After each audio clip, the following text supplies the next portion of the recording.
I don't know if you know this, but Penn State's running game was not good enough last year for anybody, for them, for fans, for analysts, for anybody.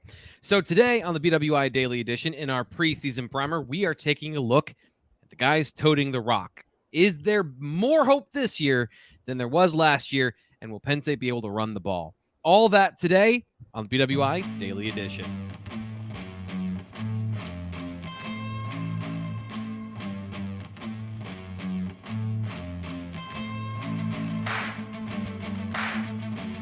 My shirt should make a little more sense now as we are here on Friday on the BWI Daily Edition, taking a look at the future season for Penn State football, but it is still summer. Nate Bauer is on location, on vacation. He's wearing a wonderful shirt, so I decided compromise is meeting people where they are. Everyone's on vacation. So, Nate, how you doing today? Yeah, I don't know if vacation is the right way to phrase it as much as, look, it's Friday. It's our last Friday of the summer unofficially, right? Football starts with media day next Saturday. So, let's have some fun. Let's be lighthearted until we have to be mad at each other for 5 months in a row. I don't know if you know this or not about me, but I tend to be very serious about having fun. So let's have some fun. Okay. All right, I'm in. We're discussing the Penn State running back room. Another reason to be yelling at each other for the last 8 months about this particular part of the offense, this particular part of Penn State's, the fabric of their identity. Not to lean too much into fabric today, but what is where are we starting with here? Are we starting with a look back at last season, or are things so different that we're just looking ahead and that we're not going to factor in what happened last year as a part of this conversation? Noah Kane never had a chance. You were all too mean to him. No, I think where we're starting is that a clean slate is good for everyone, right? And so what happened last year was, I think, in many respects, a matter of personnel across the board not fitting. Offensive line wasn't consistent. The running backs that they had that were able to play and be somewhat productive didn't fit the needs of what Penn State's offense had, right? And so on top of all that, to have a quarterback who was ineffective in the part of the season that Penn State had really dialed in and focused on improving the running game. Yeah. It was a tornado of unworkable aspects that it was just, if it could go wrong, it did. And there is reason to believe that many of those things should be at least partially rectified this year. Right. I think that's the jumping off point is, at minimum, those elements should be better. So we've talked about this almost in every single video, and probably in every single video so far. No position is an island. Some have more independence and autonomy than others, but running back might have the least. So when we talk about the situation, the offensive line, the quarterback, the offensive coordinator, they all play in to the production of the group. And as you talked about with Noah Kane leaving the program, John Lovett leaving the program as well, let's introduce the running backs here. In this conversation, we cannot have it without introducing the freshmen at the same time. So we're going to take a look at the entire running back room together, but we will start with the guys that are returning to Penn State as the veterans of the group, led by Keyvone Lee, the running back that has been essentially the lead back for 2 years now. Kazaya Holmes coming back from a redshirt season last year, and Devin Ford at some point will be a factor, like from injury to underperformance and a number of different things has been a part of, but not a focal point of the positional group.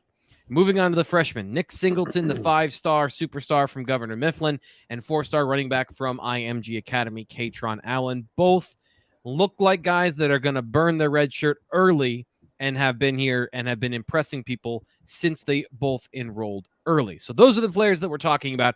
That's the situation to set things up. So let's start at the top with Keyvone Lee, a guy who maybe unfairly played early in his career because of the COVID-19 pandemic and the injuries to Journey Brown, or the medical condition of Journey Brown, and the injury to Noah Cain. He's been in the spotlight as a guy who has played the last 2 seasons. Can he maintain that spot atop the depth chart? And more importantly, what do you expect from him this year? I would be surprised if he doesn't for at least the first few weeks of the season. I just think that you go into the year wanting to have stability, wanting to have reliability, feeling as though you can trust what's going on at that position. And he brings that. I don't think that if you're fairly evaluating him last season, I don't think he played poorly. I really don't. I think that he is a serviceable back. Did he bring the element of the game, as I said, that Penn State needed offensively, which was home runs? No, he didn't. It's not. I don't think, and I think that you would agree with this. It just might not be in his toolbox to do that. Yeah, but that doesn't mean that there isn't a place for 5 yards a carry, 4.5 yards a carry. That there is a time and a place for that. He was poorly situated to take advantage of what happened last year for a number of reasons. The first was, and I think this was kind of an internal thing, he was trying to make every single run a home run. And he was trying to break every tackle on every play. And I said early in the season, he's got to realize he's not that guy. He's got to play his game and not try to bounce and break tackles. And once he settled into just read the hole, break the tackle, he was more effective. But when we talk about what makes players great, when we talk about what you might want from some running backs this year, it's the ability to create outside of what's given to you. So the running back does have some autonomy. And when you break tackles and you create outside of what is given to you by the offensive line, and if that's not a lot, you've got to create more. That was not something he was set up to do last year. But you're right. As a part of a committee, as a big back that has good receiving skills that we saw at the end of the season, where he can be a capable, multi-dimensional threat and is a good pass blocker, absolutely is going to be an integral part of this offense. But this is going back to, let's just hit this again. Let's talk about this one more time. Yards on explosive runs last year. So I've sliced it a bunch of different ways. Penn State had 315 yards on explosive runs in 2021. 9 Big Ten running backs had more individually than Penn State had as a program. And 2 of them were on Michigan's roster, and there were several schools that had the aggregate that was in the 700s of 2 or 3 running backs that all had 200 yards on explosive runs of 15 or more yards. Penn State had 315. That was second last to only Rutgers in the Big Ten. That was bad. That was opposite good. But as you could probably imagine, getting back to average there shouldn't be a Herculean task. Is that fair to say? Like, they were so bad last year that if they reached the middle of the pack, that supplements an offense that was able to still score points and move the ball at times through other means. Is that what your threshold for this year should be? Yes. I think that it's the biggest missing ingredient is that if they improve that specific number, I'm going to go one step further than you. They had 437 team carries last year. Their average yards per carry as a team was 3.2 yards. That includes sacks, right? When you adjust for sacks, their team rushing average was 3.78 yards per carry. It's not good enough.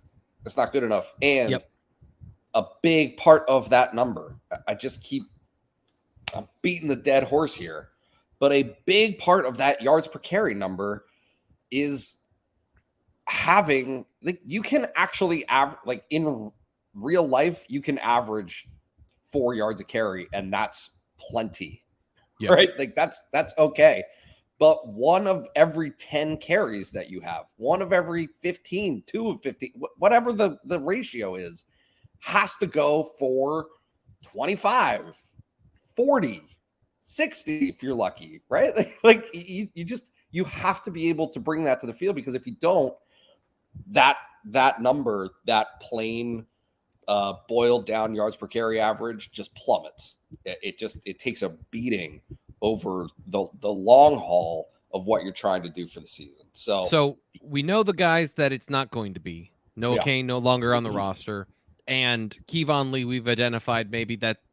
Let's not want to be respectful, but also it's not a part of his game. Let's not say maybe it's not a part of his game unless something radically has changed over the last 6 months. So who are the guys that are going to give that to you, give you those explosive runs in this group?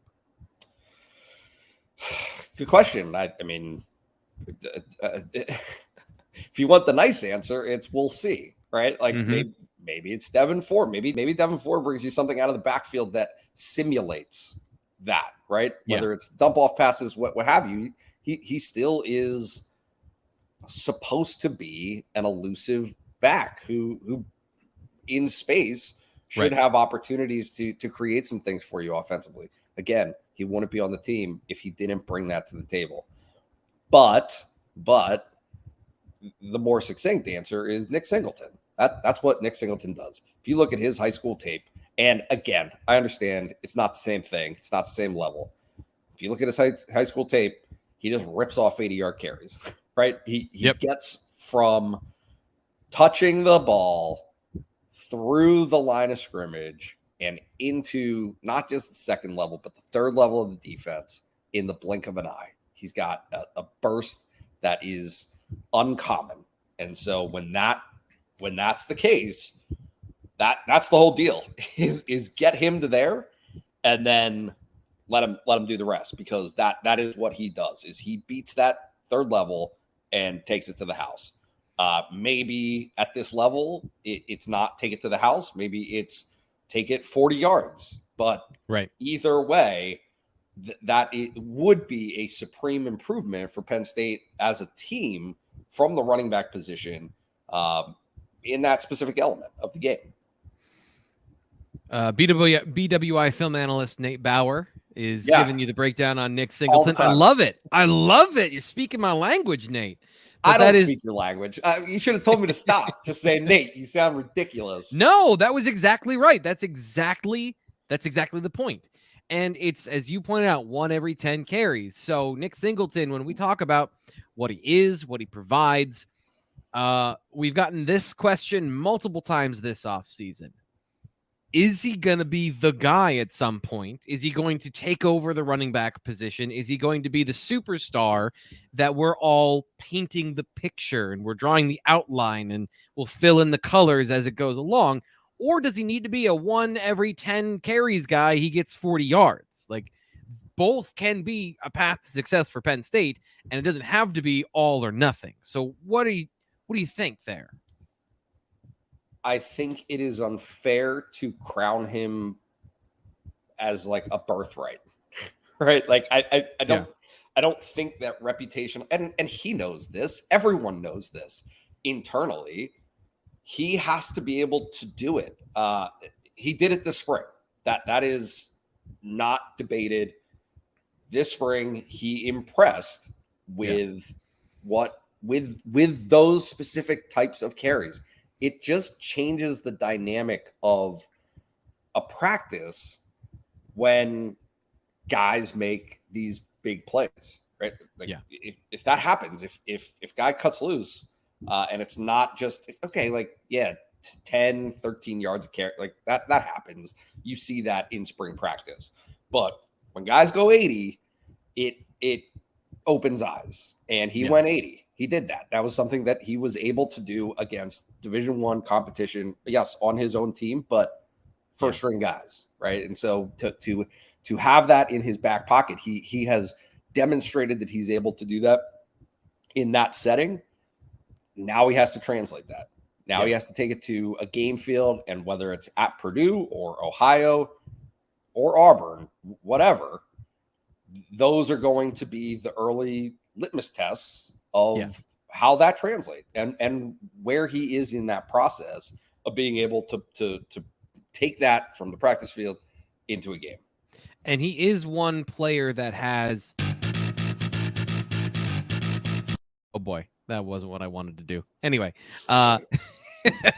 He is a guy that has a longer acclimation period than his teammate Katron Allen as a freshman, because, as I was going to show you there, but that was a big mistake, his offense operates out of a triple option in high school, at the high school level. So a lot of these pitches are on the perimeter of the defense. He's not reading as much, although he did have runs, and you do have to read blocks. You do have to set up blocks as a pitch man in that situation.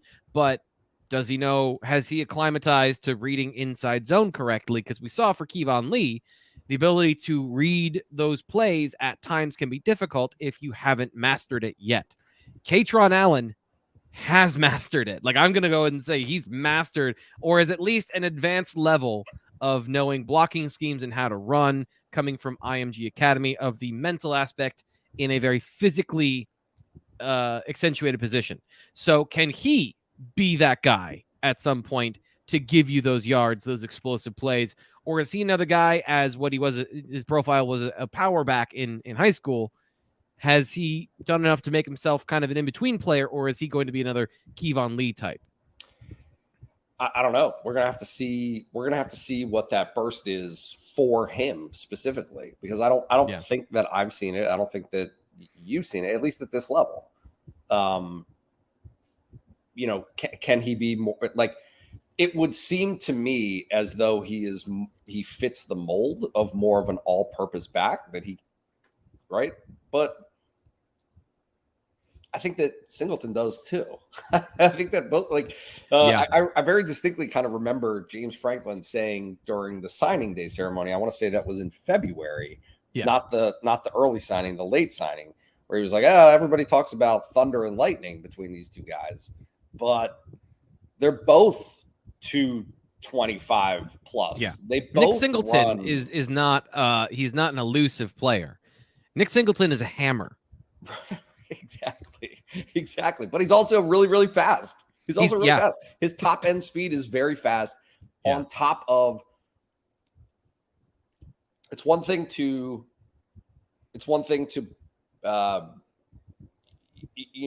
have the moves and be able to get yourself into a position to have a one-on-one.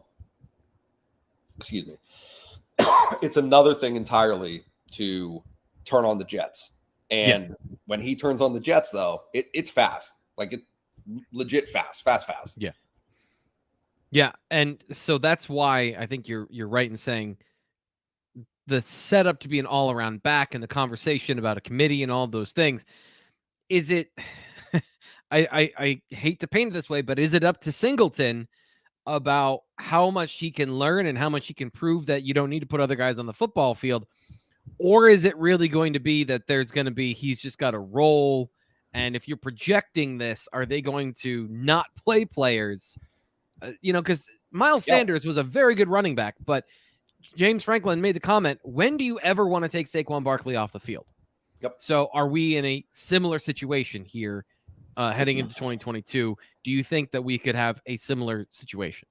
I think that Penn State, for the past, let me think about this, 19, 20, for the past 3 seasons, Penn State has been dying for someone to be the alpha, right? Like, James Franklin has said it publicly.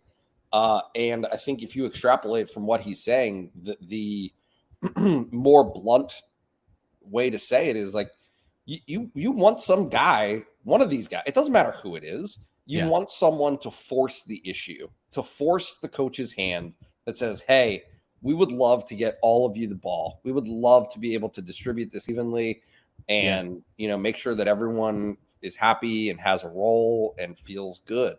That, yes, you like that. That's good for locker room morale. And I think that in most cases there are roles for 3 running backs, right? Yeah. If the third running back is your kickoff returner, the other 2 backs kind of split carries for health reasons, that's all good. Yeah. But the better situation is that one guy, even with the others being very, very good, that one guy is just better. Yeah. That one guy is just far and away better and says, you know what? Sorry, but it's not up to you. It's up to me, and I'm ending this debate. So I'm going to call that our X factor here for the running back room is, does one player make himself the guy at the position?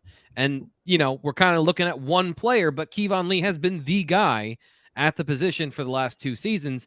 He has weathered the storm of other players getting carries, and he's always the guy that comes back to the top. So can he do that once again this year and raise his level of play, as the floor seems to be higher on this particular position? Is one of these guys going to be the guy, or are they going to be back to a running back by committee? And I'm going to bring up one more player before we get to kind of some closing thoughts and get to our stock watch on the group. Kazaya Holmes, we tend to gloss over quite a bit. I always bring him up as like, last season, he was the answer to me as far as where is the explosive play. And he did not play last year. So he brings those factors to this running back room. But I want you to talk about him, because every single time I'm the one that talks about him, and like, I am digging myself a huge hole if he doesn't see the field at all. So I'm gonna shift some of this to you to give us the explanation of maybe why I'm overstating or I'm emphasizing something too much here. Physical talent is fine. Mm-hmm. That's good, but it doesn't get you on the field. Not here. Not at this level. And so I just think that Kazaya Holmes, for a variety of reasons, has not been in a place where he can take that step, where he can demonstrate that, where he can show it. If you're not prepared, if you're not ready for that moment, they're going to hold you back. And so maybe there's an argument to be made that, we'll just give him a shot, just see how it goes. It can't be any worse. But I don't think that's how they operate. And so until same argument could be made about Christian Veger last year. If he had demonstrated a better level of readiness than what he had, maybe Iowa is a different situation. Maybe he will have proven something, right? Right. I'm not trying to steer us far off track. I'm just offering an example of young guys in particular. If they can't show all of those other things, and it's relevant. People kind of act. It seems to me as though people act like it's like a hazing ritual, right? Of like, oh well, you didn't pass your test, right? I mean, all of these. This is maybe well known, maybe not. Every single one of these assistant coaches gives written tests. These players have to take tests for different areas of the game, week by week, understanding the game plan, knowing where you want to be, all that stuff. If you don't do well at that, it's going to dock you. It's going to hurt you in that process of getting onto the field. So let's take a look then, and we'll end with this: stock up or stock down for the Penn State running back room in 2022. I love this, by the way, Nate, because it's Friday. We're both wearing fun shirts, and there's only 5 players to talk about in the running back room as opposed to the offensive line or the receivers room. It's great. You can blow through it in a tight 20-some minutes and get out of here. But, or the quarterbacks where you got to spend 40 minutes breaking down every atom. But here we have the running backs. We've talked about all the names and faces to know. Stock up or stock down for this group in 2022? Stock up. It's just a matter of whether or not it's a meteoric, what do they call those, unicorns, right? Yeah. Is it a unicorn? Might be.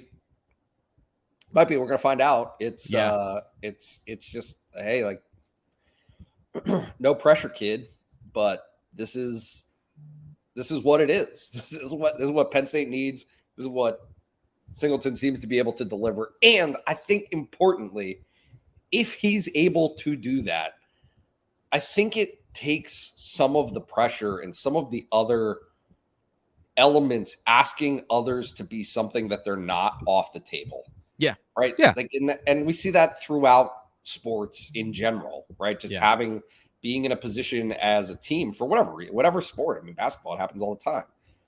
If you can just ask these guys to do their role and have those roles complement each other and excel at whatever that role is, yeah, you're in business. And I think they're in business. Let me give you an example of something I found when I was looking at the stats last year. And this doesn't always correlate to wins, right? This is just offensive success at a high level. And going through the explosive numbers, I'll put this back up here again, where Penn State had 315 yards of explosive offense. Kenneth Walker III had 800 by himself and 1,000 explosive yards on the ground for Michigan State. But let's not pretend that their passing game was giving them any explosive runs. Yep. Most of it, same thing for Michigan. Most of it was coming from one area. Now, if you look at what Ohio State did, and as you've said multiple times, they boat raced everybody in points and yards and everything else. They had explosive yards on the ground. They had explosive yards through the air. They had explosive yards. I think the offensive line was allowed to carry the ball at some point. Everybody was explosive.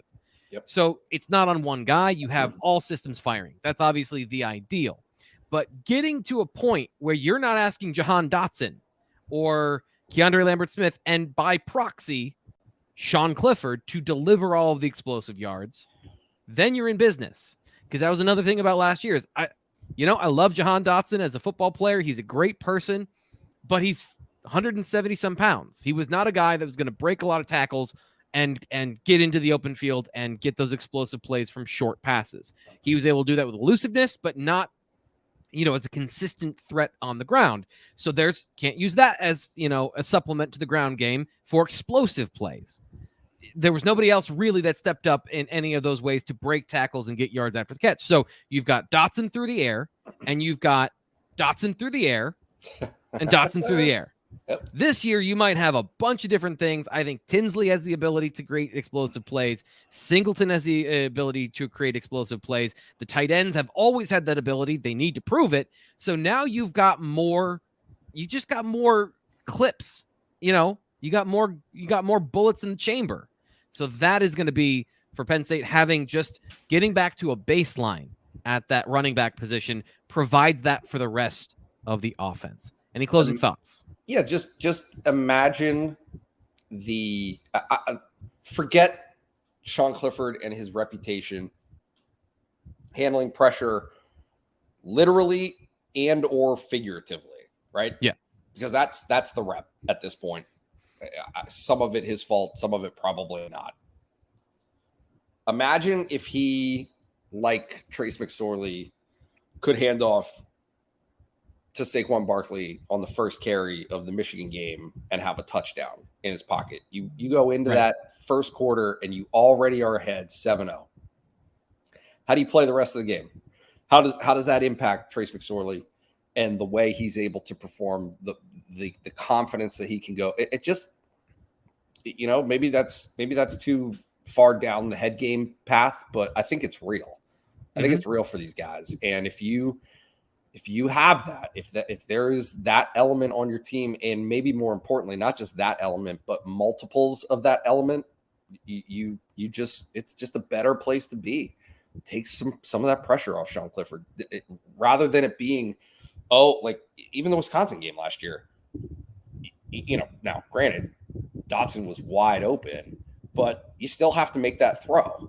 Yeah. Right. And there's all the pressure in the world, because if you miss that throw, maybe you lose that game, right? Because just the margin of error is just so thin in those circumstances. If you've got a guy like this, who Singleton is hoping to become, it just changes that dynamic 100%. And I think that we'll see what the dividends are of that if it comes to fruition. I'm excited to see what he can do in conjunction with the offensive line, and what I think we talked about. Some positive opportunity for steps forward there as well. So we're rounding out the offense in general We got tight ends left, but we've been stock up or stock neutral with a positive lean for just about every position so far because, it's a preseason primer. Nobody's gotten injured yet. We haven't found out the things that we don't know. But that'll do it for this week. Our shirt game is on point, and I'm going to unbutton a couple of these buttons and go have a cold beverage to start my weekend. And then we're going to get into the weekend. Yes, a Snapple. I'm going to have a diet iced tea as I begin my weekend. That'll do it for the BWI Daily Edition. Thanks to Nate Bauer for coming on the show from location out in parts unknown of the. Where were you again? Were we designating where you were? The Hudson Valley. It's not the Hudson River. Well, have fun. Whatever plans you have for that shirt sound awesome. So we will hear about that next week as we continue to look at the rest of the offense and then the defense on our season previews. I'm your host, Thomas Frank Carr. Subscribe, all those things. Thank you to everybody who's listening to the show. Nearly 10,000 people over on our channel on wherever you get your podcast. We have 10,000 downloads. We got a whole bunch of people. We're crossing all kinds of milestones on YouTube. Tell your friends. Football season's around the corner. We'll be here the whole time. BWI Daily.